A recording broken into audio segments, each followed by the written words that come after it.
आज का हमारा टॉपिक है normality of a solution.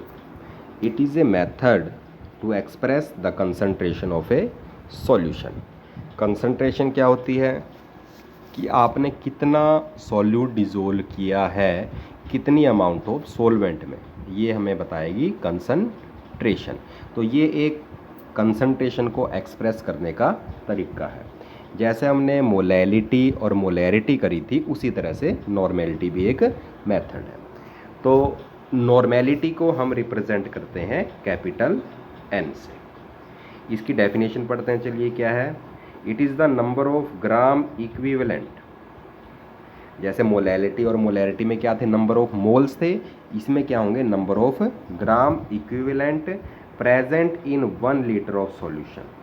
1 litre solution में कितने आपके number of gram equivalent present हैं, वो क्या होगी, सॉल्यूशन की नॉर्मेलिटी होगी। ठीक है, यहाँ पर आपको एक डायग्राम दिखाई दे रहा है। यहाँ पर 1 लीटर का एक वॉल्यूमेट्रिक फ्लास्क है। ठीक है, यहाँ पर हमने क्या कर रखा है, 1 लीटर सॉल्यूशन प्रिपेयर कर रखा है बाई डिजोल्विंग एनी सब्सटेंस। मान लिया हमने वो है ए, मान लीजिए ए के 2 ग्राम इक्विवेलेंट प्रेजेंट हैं इन 1 लीटर ऑफ सॉल्यूशन। ठीक है, तो इस सॉल्यूशन की नॉर्मेलिटी कितनी होगी, 2n। 2 नॉर्मल, 2 नॉर्मल का मतलब 2 ग्राम इक्विवेलेंट्स प्रेजेंट हैं 1 लीटर सॉल्यूशन में। चलिए अब इसका फॉर्मूला देख लेते हैं हम। नॉर्मेलिटी का फॉर्मूला है n इज इक्वल टू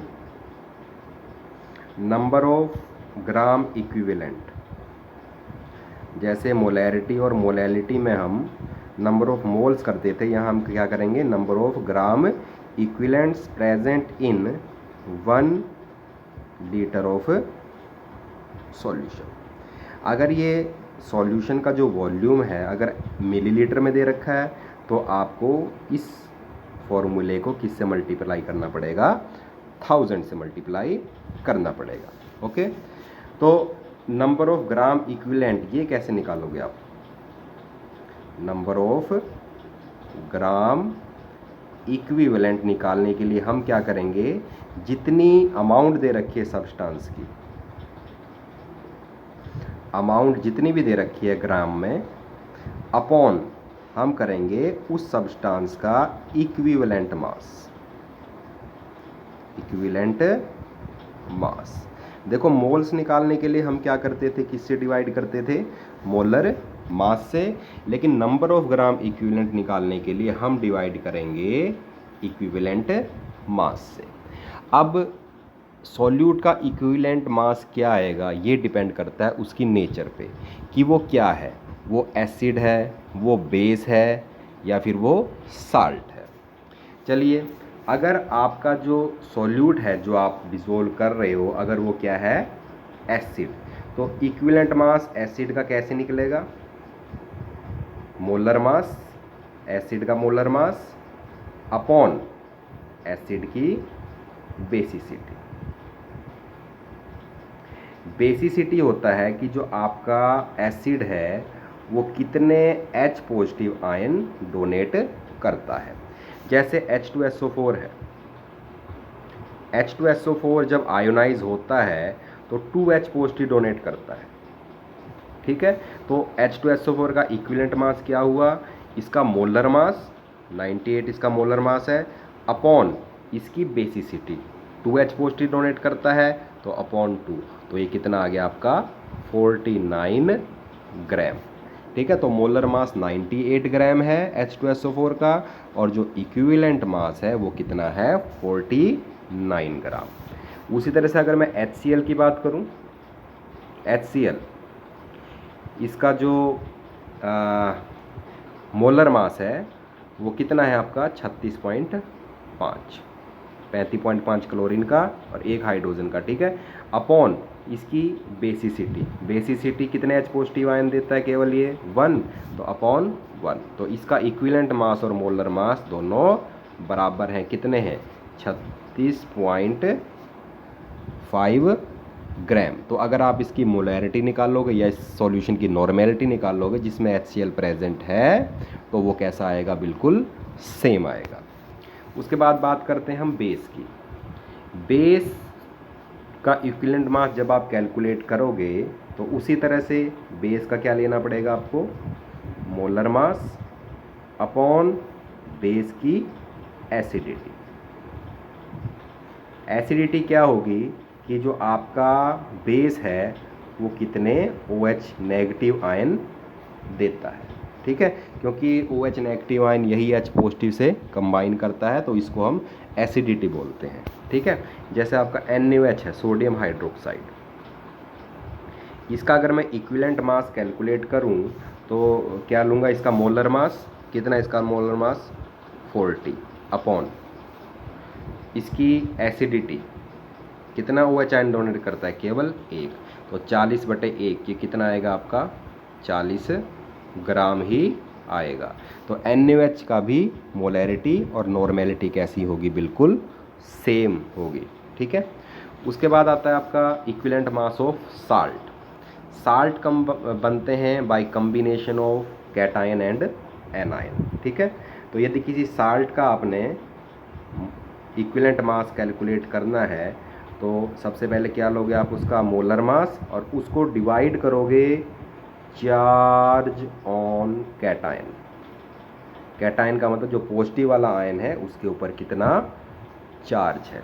जैसे सिंपल एग्जांपल ले रहा हूँ, जैसे सोडियम क्लोराइड है, आपको पता है Na के ऊपर पॉजिटिव चार्ज और Cl के ऊपर नेगेटिव चार्ज, ठीक है।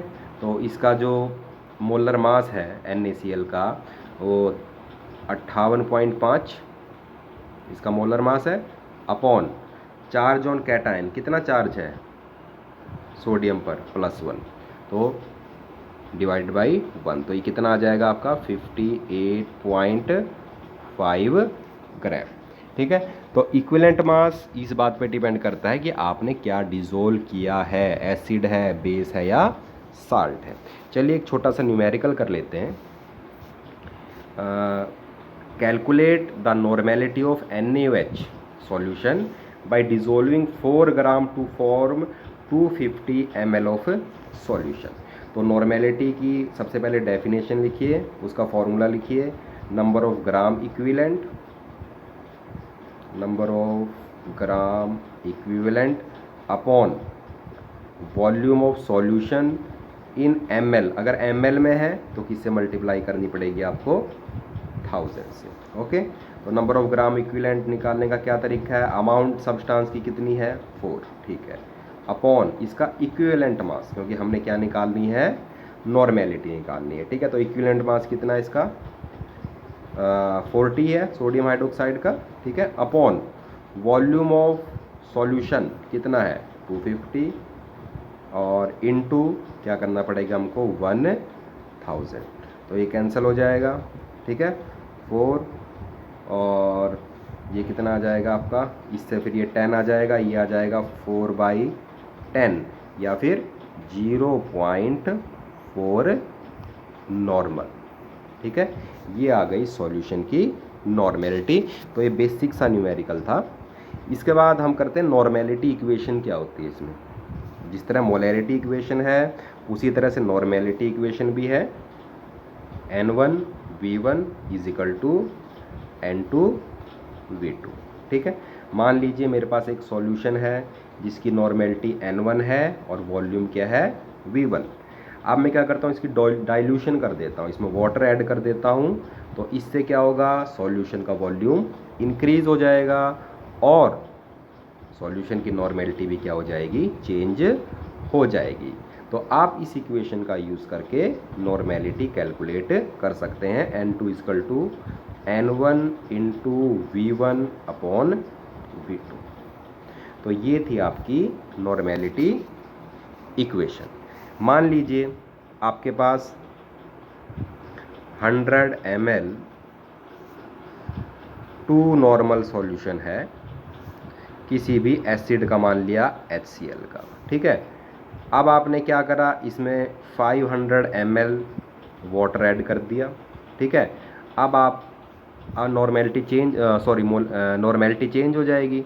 नॉर्मेलिटी चेंज हो जाएगी तो अब आपने क्या करना है, उसको कैलकुलेट करना है। तो आप ये फॉर्मूला यूज़ कर सकते हैं, ठीक है। N1V1 = N2 V2, ठीक है। N1 क्या है, देखिए 2 नॉर्मल दे रखा था solution, 2 into V1 initial volume कितना है 100 इजिकल टू N2, ये आपने कैलकुलेट करना है, और V2 कितना है 500 अब ऐड करा है और 100 पहले था तो कितना 600। तो यहाँ से आप N2 की वैल्यू कैलकुलेट कर सकते हैं, 2 इंटू 100 अपॉन 600, तो ये आ जाएगा आपका 1/3 नॉर्मल, ठीक है। तो ये थी आपकी नॉर्मेलिटी इक्वेशन।